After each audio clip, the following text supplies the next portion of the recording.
जय श्री राधे। श्रीमद्भागवत महापुराण दशम स्कंद अथाष्टमो अध्याय। कौरवों पर बलराम जी का कोप और सांब का विवाह। श्री सुखदेव जी कहते हैं, परिचय।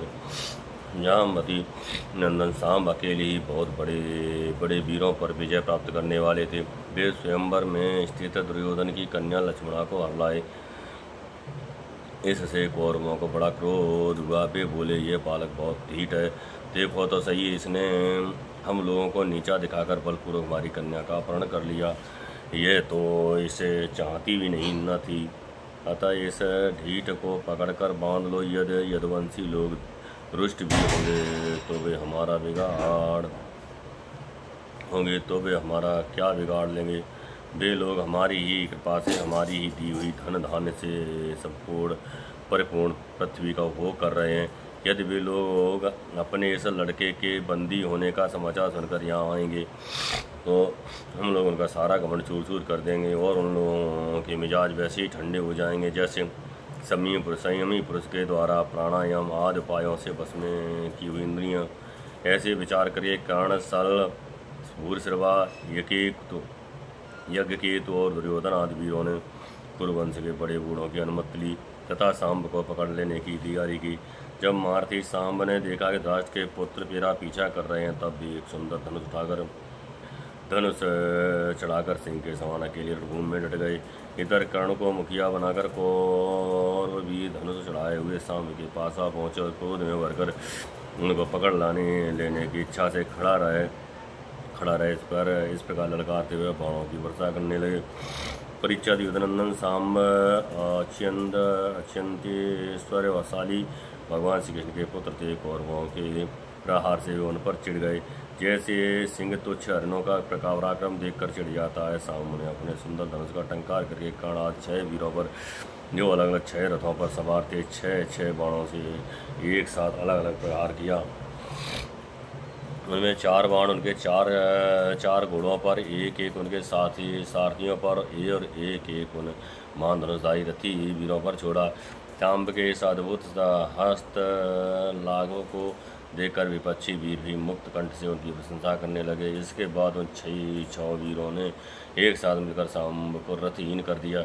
4 वीरों ने एक कर बाण से उनके चारों घोड़ों को मारा। एक ने सारथी को और एक ने सांब का धनुष काट डाला। इस प्रकार कौरवों ने युद्ध में बड़ी कठिनाई से और कष्ट से सांब को रथहीन करके बांध लिया। इसके बाद उन्हें तथा अपनी कन्या लक्ष्मणा को लेकर जय मनाते हुए हस्तिनापुर लौट आए।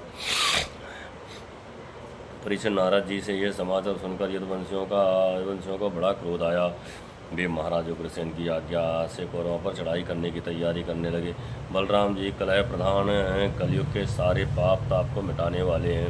उन्होंने कुरुवंशियों और यदुवंशियों के लड़ाई झगड़े को ठीक न समझा। यद्यपि यदुवंशी अपनी तैयारी पूरी कर चुके थे, फिर भी उन्होंने उन्हें शांत कर दिया और स्वयं सूर्य के समान तेजस्वी रथ पर सवार होकर हस्तिनापुर गए।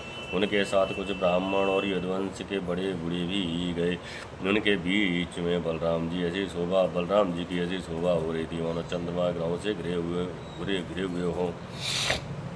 हस्तिनापुर पहुंचकर बलराम जी नगर के बाहर एक उपवन में ठहर गए और कौरवों लोग करना चाहते इस बात का पता लगाने के लिए उन्होंने उद्धव जी को धृतराष्ट्र के पास भेजा। उद्धव जी ने कौरवों की सभा में जाकर धृतराष्ट्र, भीष्म पितामह, द्रोणाचार्य, बाहिर्क और दुर्योधन की विधिपूर्वक अभ्यर्थना वंदना की और निवेदन किया कि बलराम जी पधारे हैं।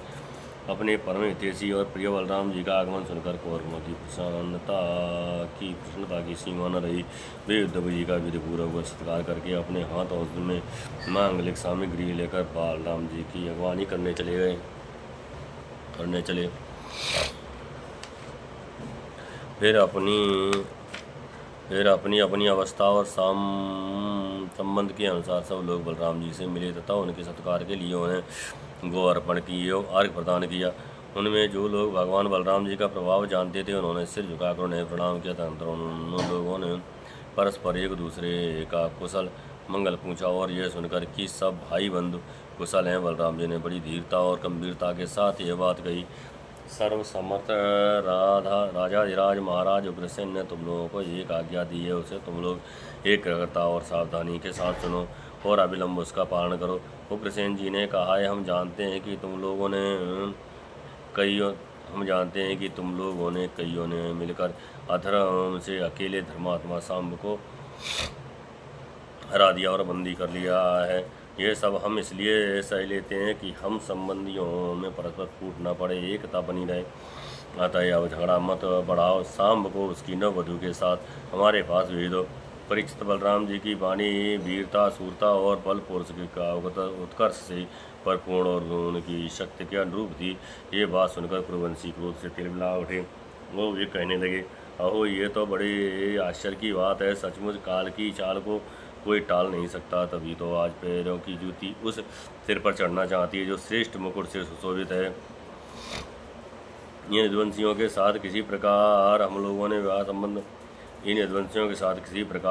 विवाह संबंध कर लिया। ये हमारे साथ सोने बैठने और एक पंक्ति में खाने लगे। हम लोगों ने ही इन्हें राज सिंहासन देकर राजा बनाया और अपने बराबर बना लिया।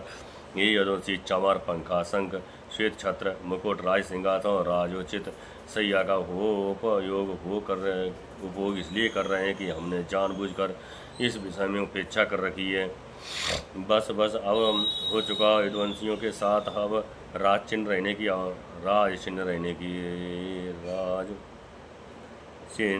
की आवश्यकता नहीं है, उन्हें उनसे छीन लेना चाहिए।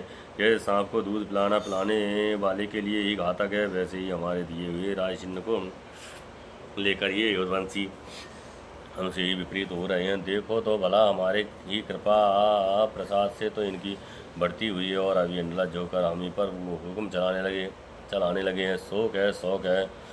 जैसे सिंह का ग्राम कभी भीड़ा नहीं छीन सकता, वैसे ही यदि भविष्य भीष्म, द्रोण, अर्जुन आदि कौरव वीर जानबूझकर न दे दें तो स्वयं देवराज इंद्र भी किसी वस्तु का उपभोग कैसे कर सकते हैं।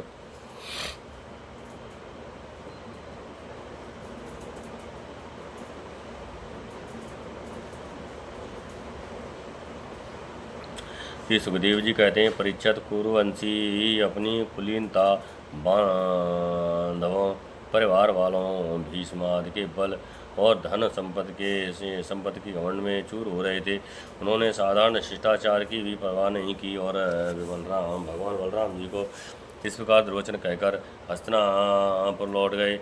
बलराम जी ने कौरवों की दुष्टता, अशिष्टता देखी और उनके द्रोचन भी सुने। अब उनका चेहरा क्रोध से तमतमा उठा। उस समय उनकी ओर देखा तक नहीं जाता था। वे बार बार जोर जोर से हंसकर कहने लगे, सच है, जिन दुष्टों को अपनी कुलीनता, बल पुरुष और धन का घमंड हो जाता है, वे शांत नहीं चाहते। उनको दमन करने का, रास्ते पर लाने का उपाय बुझाना नहीं बल्कि दंड देना है। ठीक वैसे ही जैसे पशुओं को ठीक करने के लिए दंडे का उपयोग आवश्यक होता है। भला देखो तो सही, सारे यदुवंशी और श्री कृष्ण भी क्रोध से भरकर लड़ाई के लिए तैयार हो रहे थे। मैं उन्हें सने समझा बुझाकर उन लोगों को शांत करने के लिए, सुलह करने के लिए ही ये यहाँ आया। फिर भी ये मूर्ख ऐसी दुष्टता कर रहे हैं। इन्हें शांति प्यारी नहीं, कलह प्यारी है। ये इतने घमंडी हो रहे हैं कि बार बार मेरा तिरस्कार करके गालियाँ बक गए हैं। ठीक है भाई, ठीक है। पृथ्वी के राजाओं की तो बात ही क्या है। त्रिलोकी के स्वामी इंद्र आज लोकपाल भी जिनकी आज्ञा का पालन करते हैं, वे उग्रसेन राजाधिराज नहीं हैं। वे तो केवल भोज कृष्ण और अंधक वंशी यादवों के ही स्वामी हैं। क्यों, जो सुधर्मा सभा को अधिकार में करके उसमें विराजते हैं और जो देवताओं के वृक्ष पारिजात को उखाड़ कर ले आते हैं, उसका उपभोग करते हैं, वे भगवान श्री कृष्ण भी राज सिंहासन के अधिकारी नहीं है। अच्छी बात है। सारे जगत की स्वामिनी भगवती लक्ष्मी स्वयं उनके चरण कमलों की उपासना करती हैं। वे लक्ष्मीपति भगवान श्री कृष्ण छत्र, चमर आदि राजोचित सामग्रियों को नहीं रख सकते। ठीक है भाई, जिनके चरण कमलों की धूल संत पुरुषों के द्वारा सेवित गंगा आदि तीर्थों को ही तीर्थ बनाने वाली है। सारे लोकपाल अपने अपने श्रेष्ठ मुकुट पर जिनके चरण कमलों की धूल धारण करते हैं, ब्रह्मा, शंकर, में और लक्ष्मी जिनकी काल की भी कला हैं और जिनके चरणों की धूल सदा सर्वदा धारण करते हैं। ब्रह्मा शंकर में और लक्ष्मी जी जिनकी कला की भी कला हैं और जिनके चरणों की धूल सदा सर्वदा धारण करते हैं, उन भगवान श्री कृष्ण के लिए भला राज सिंहासन कहाँ रखा है। बेचारे यदुवंशी तो कौरवों को दिया हुआ पृथ्वी का एक टुकड़ा भोगते हैं। क्या खूब हम लोग जूती हैं और ये कुरुवंशी स्वयं से रहें। ये लोग ऐश्वर्य से उन्मत्त घमंडी कौरव पागल सरीके हो रहे हैं। इनकी एक एक बात कटुता से भरी और बेसिर पैर की है। मेरे जैसा पुरुष जो इनका शासन कर सकता है, इन्हें दंड देकर इनके होश ठिकाने ला सकता है, भला इनकी बातों को कैसे सहन कर सकता है। आज मैं सारी पृथ्वी को कौरवहीन कर डालूंगा। इस प्रकार कहते कहते बलराम जी क्रोध से ऐसे भर गए मानो त्रिलोकी को भस्म कर देंगे। वे अपना हल लेकर खड़े हो गए। उन्होंने उसकी नोक से बार बार चोट करके हस्तिनापुर को उखाड़ लिया और उसे डुबोने के लिए बड़े क्रोध से गंगा जी की ओर खींचने लगे। हल से खींचने पर हस्तिनापुर इस प्रकार कांपने लगा मानो जल में कोई नाव डगमगा रही हो। जब कौरवों ने देखा कि हमारा नगर तो गंगा जी में गिर रहा है, तब भी घबरा उठे।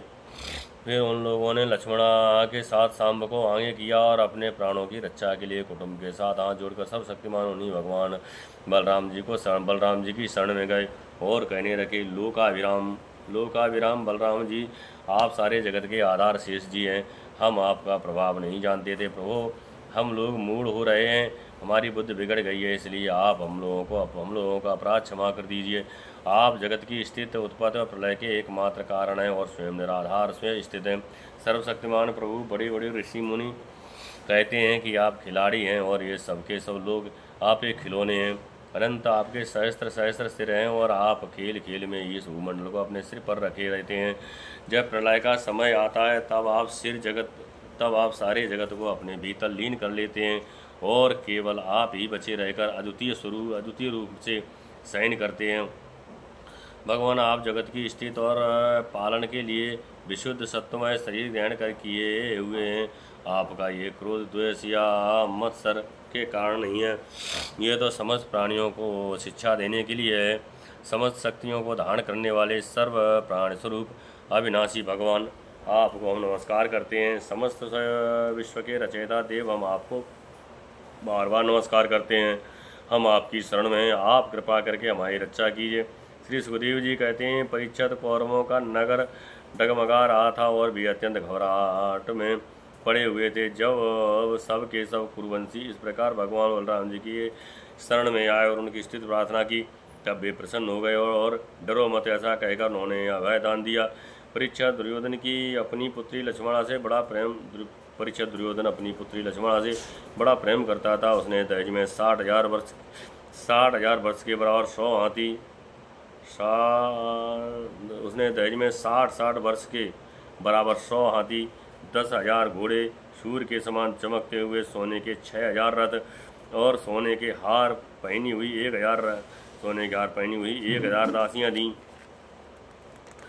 युद्धवंशी शिरोमणि भगवान बलराम जी ने यह सब दहेज स्वीकार किया और नव दंपत लक्ष्मणा तथा सांब के साथ कौरवों का अभिनंदन स्वीकार करके द्वारका की यात्रा की। अब बलराम जी द्वारकापुरी में पहुँचे और अपने प्रेमी तथा समाचार जानने के लिए उत्सुक बंधु बांधवों से मिले। उन्होंने यदुवंशियों की भारी सभा में अपना वह सारा चरित्र कह सुनाया जो हस्तिनापुर में उन्होंने कौरवों के साथ किया था। परीक्षित, हस्तिनापुर आज भी दक्षिण की ओर ऊंचा और गंगा जी की ओर कुछ झुका हुआ है और इस प्रकार ये भगवान बलराम जी के पराक्रम की सूचना दे रहा है। इस श्रीमद्भागवते महापुराणे परमहंसायां संहितायां दशम स्कंदे उत्तरार्थे हस्तिनापुर संकर्षण विजय नाम 68तमोऽध्याय। जय जय श्री राधे।